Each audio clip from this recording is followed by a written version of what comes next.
J.K. Yadav Films present. Presented by Albina Recording Studio, Simrao.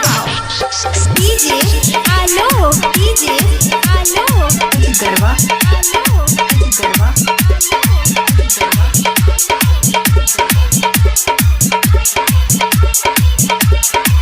हजन करे छी दोसरा से शादी हम कैसे के तोरा बिना जीवोगे। हजन करे छी दोसरा से शादी हम कैसे के तोरा बिना जीवोगे। कहै छियौ सच बतिया, कहै छियौ सच बतिया, तोरा याद में जहर पीबोगे। जान कहरै छी दोसरा से शादी हम कैसे के तोरा बिना जीवोगे। हजान कहरै छी दोसरा से शादी हम कैसे के तोरा बिना जीवोगे। कहै छियौ सच बतिया, कहै छियौ सच बतिया, तोरा याद में जहर पीबोगे। जान कहरै छी दोसरा से शादी हम कैसे के तोरा बिना जीवोगे। DJ Alok, DJ Alok, Garwa, Garwa,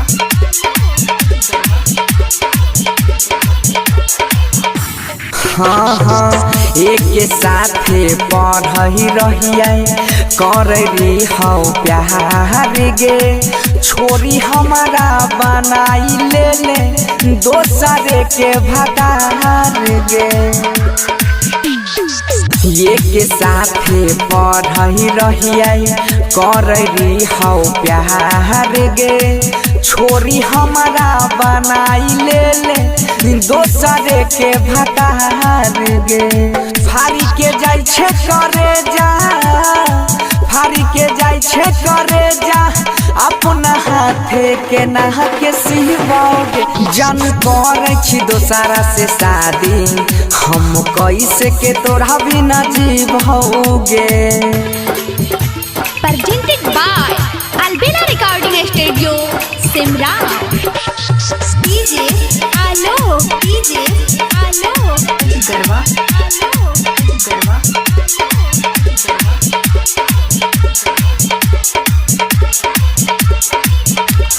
हाँ हाँ प्यार करई के कैसन देवता बनैला कही दी बाहर गे। तोरे याद में दिलवा हमर रहै छै बेकरार गे।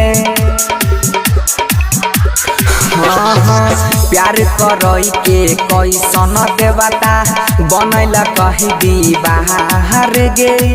तोरे याद में दिलवा हमर रहै छै बेकरार गे। राइटर पशुपति सुमन, राइटर सोनू सिंह सुमन, बनसीधर के ओरिया हिबैगे। जान करै छी दोसरा से शादी हम कैसे के तोरा बिना जीवोगे।